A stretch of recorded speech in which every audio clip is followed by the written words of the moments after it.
A student's overview of the ageless wisdom was carefully compiled from the following books by Alice A. Bailey. A Treatise on Cosmic Fire. Esoteric Psychology, Volumes 1 and 2. Esoteric Healing. Esoteric Astrology. The Rays and the Initiations. Students are encouraged to download the free PDF version of this overview by following the link in the video's description, or to order a printed copy at cost from thebookpatch.com, but are advised to read the original, unabridged books in order to gain deeper insight into the ageless wisdom. Students are also invited to join our online study group at facebook.com/groups/students of the ageless wisdom. Chapter 29, Esoteric Psychology Volume 1. 1. The Mineral Kingdom. Influence. The seventh ray of organization and the first ray of power are the dominant factors. Results. The evolutionary results are radiation and potency, a static potency, underlying the rest of the natural scheme. Process. Condensation. Secret. Transmutation. Transmutation is the passage from one state of being to another through the agency of fire. Purpose. To demonstrate the radioactivity of life. Divisions. Base metals, standard metals, precious stones. Objective. Agents of fire. Fire is the initiating factor in this kingdom. Subjective agency. Sound. Quality. Extreme density. Inertia. Brilliance. Students must remember that we are not dealing with the elements and atoms, as we study this kingdom. They are the substance out of which all the mineral forms are made. But we are dealing with the mineral forms as they manifest in the concrete world. We are considering the tangible and objective world. End of page 144. 2. The Vegetable Kingdom.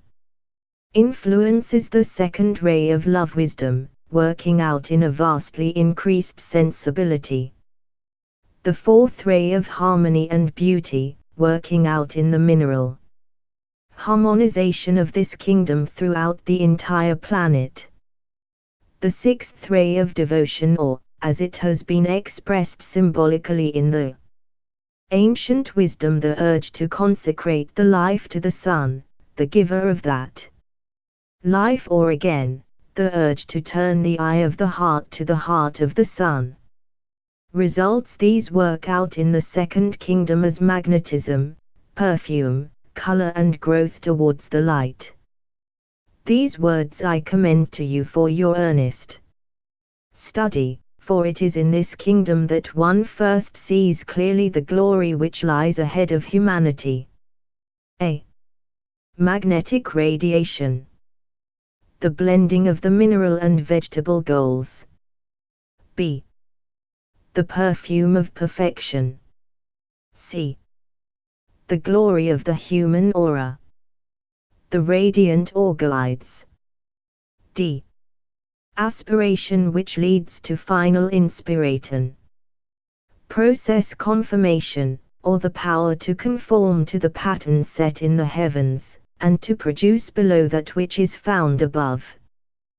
This is done in this kingdom with greater pliability than in the mineral kingdom, where the process of condensation goes blindly forward. Secret transformation. Those hidden alchemical processes which enable the vegetable growths in this kingdom to draw their sustenance from the sun and soil, and to transform it into form and color. Purpose. Magnetism.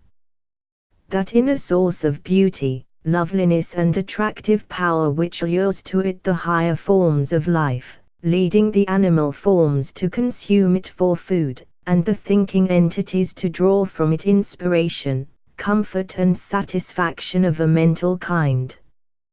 Divisions: trees and shrubs, the flowering plants, the grasses and the lesser green things which do not come under the other two categories. A group of vegetable growths which are found under the general heading of sea growths. Objective agency: water. Subjective agency: touch. Quality: rajas or activity. 3. The animal kingdom. Influence is the third ray of active intelligence or of adaptability is potent in this kingdom and will express itself increasingly as time goes on, until it can best be described as animal one-pointedness. Then, at this point and cyclically, the sixth ray of devotion or idealism can make its pressure felt as the urge towards a goal, and thus produce a relation to man which makes of him the desired goal. This is to be seen through the medium of the tamed, the trained and the domestic animals.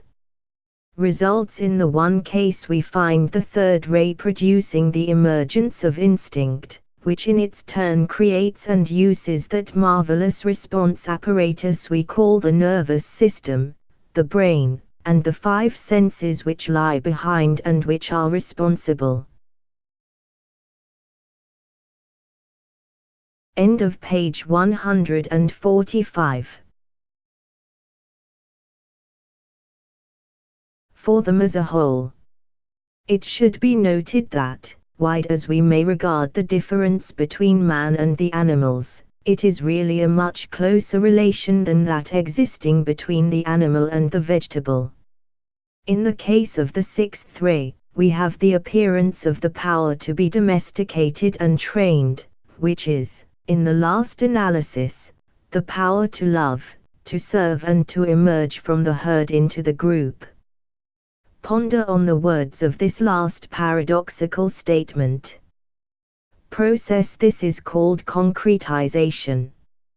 In this kingdom we have for the first time a true organization of the etheric body into what are called by the esotericist the true nerves and the sensory centers. Plants also have nerves, but they have in them nothing of the same intricacy of relation and of plexus as we find in the human being and in the animal. Both kingdoms share the same general grouping of nerves, of force centers and channels, with a spinal column and a brain. This organization of a sensitive response apparatus constitutes, in reality, the densification of the subtle etheric body.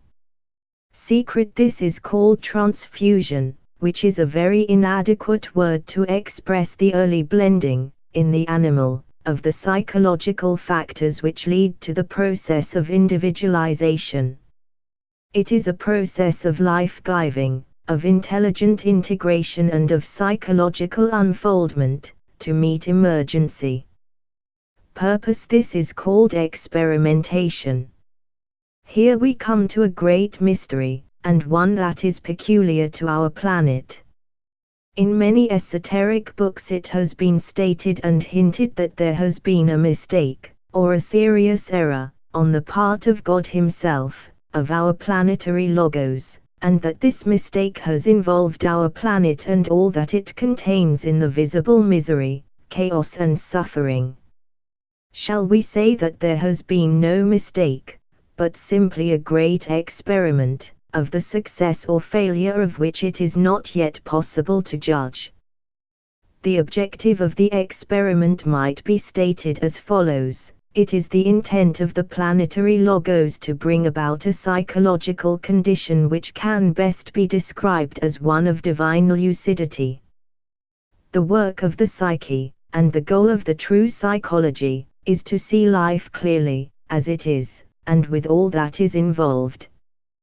This does not mean conditions and environment, but life. This process was begun in the animal kingdom, and will be consummated in the human.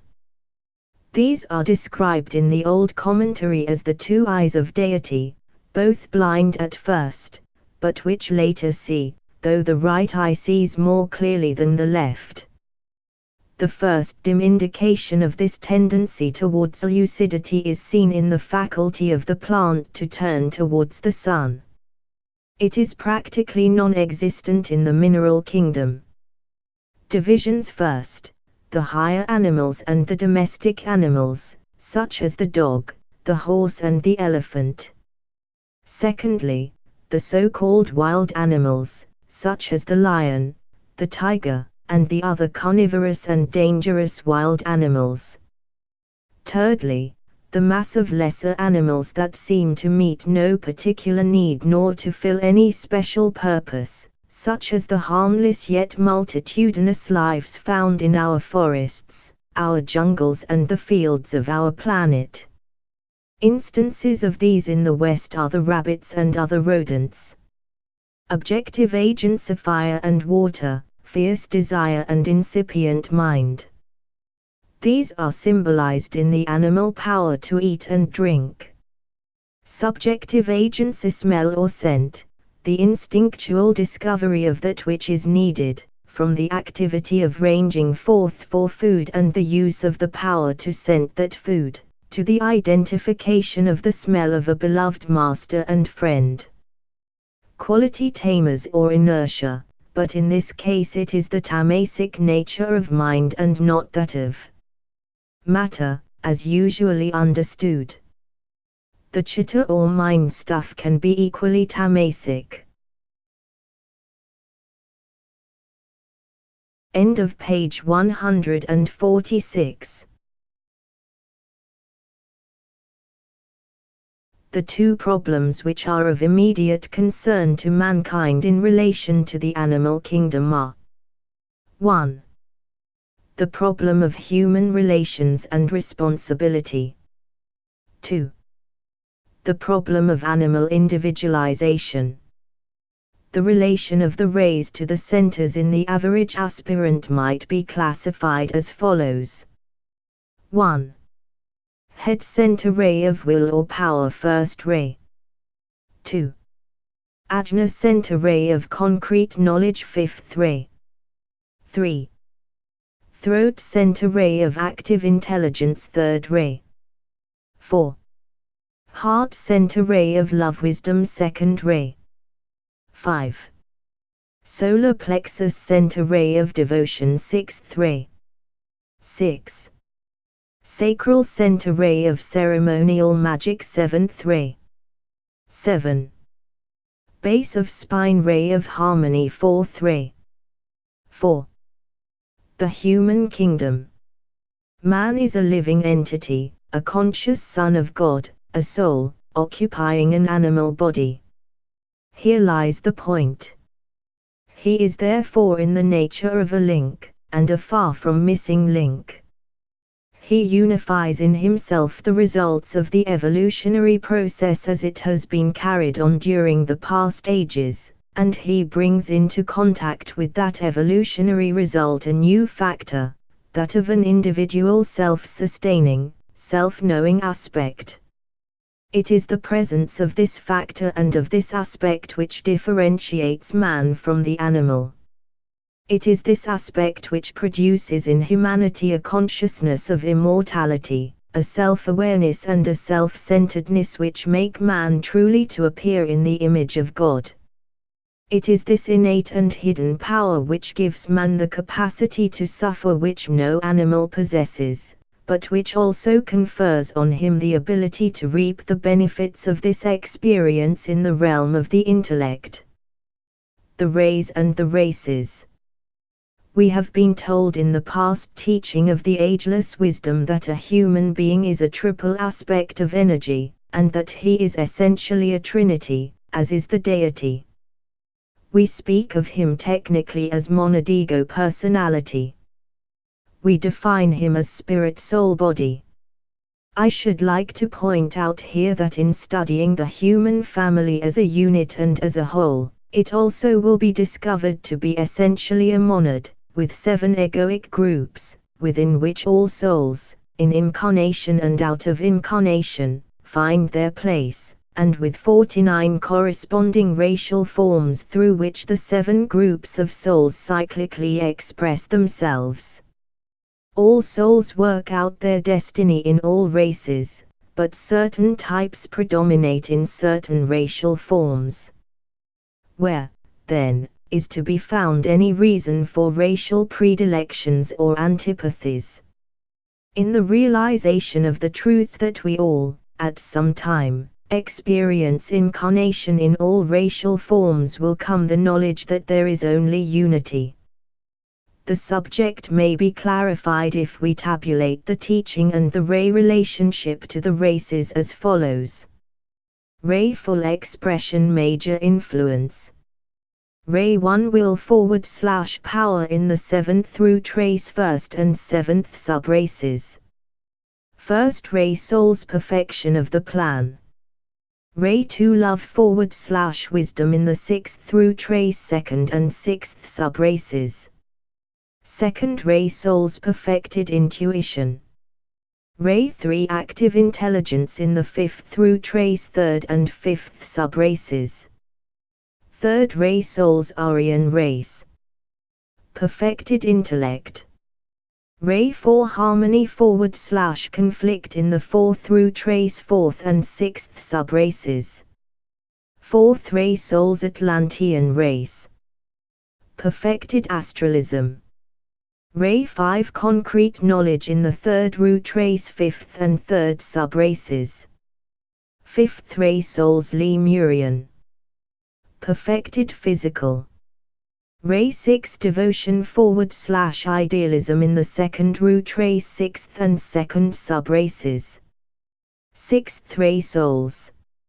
Ray 7 ceremonial magic in the 1st root trace 7th and 1st subraces.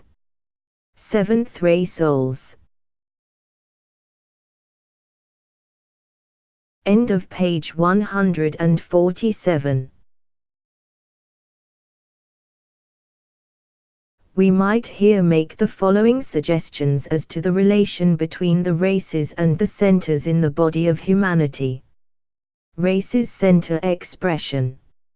Seventh and final root trace head center will, the plan. Sixth through trace. Ajna center intuitive integration. Fifth through trace. Throat center creative power. Fourth and past root trace solar plexus center psychic sensitivity. Third and first human race sacral center physical appearance, generation. Second and etheric race heart center life forces coordinated. First race base of spine the will to be, to exist. Two rays of divine energy are peculiarly active in bringing this kingdom into manifestation. 1. The fourth ray of harmony, beauty and unity, attained through conflict. 2. The fifth ray of concrete knowledge, or the power to know. The fourth ray is the ray par excellence which governs humanity. There is a numerical relation to be noted here, for the fourth creative hierarchy of human monads, the fourth ray, in this fourth round, on the fourth globe, the Earth, are extremely active. It is their close interrelation and interplay which is responsible for the emergence into prominence of humanity. In other rounds, humanity has not been the dominant evolution or the most important. In this round it is. In the next round, the dominant evolution will be that of souls on the astral level, and the Deva kingdom. The human entity is a curious synthesis, on the subjective side of his nature, producing a fusion of life, of power, of harmonious intent and of mental activity. The following should be noted, for it is of profound psychological interest and import. Rays I, 4 and V predominate in the life of humanity and govern with increasing power man's mental life and determine his mental body. Rays 2 and 6 govern potently his emotional life and determine the type of his astral body. Rays 3 and 7 govern the vital physical life and the physical body. Use of the term Aryan race. I am using this term, the Aryan race, or what might be more adequately called the Aryan consciousness, for that consciousness demonstrates in a twofold manner as mental power and personality force. It is found at a certain stage in every human being and in every race. It must therefore be remembered that I am not using the word Aryan as synonymous with Nordic but as descriptive of the intellectual goal of humanity, of which our Occidental civilization is in the early stages, but which men of all time and all races have individually demonstrated. The Aryan state of consciousness is one into which all men eventually pass. End of page 148. End of chapter 29.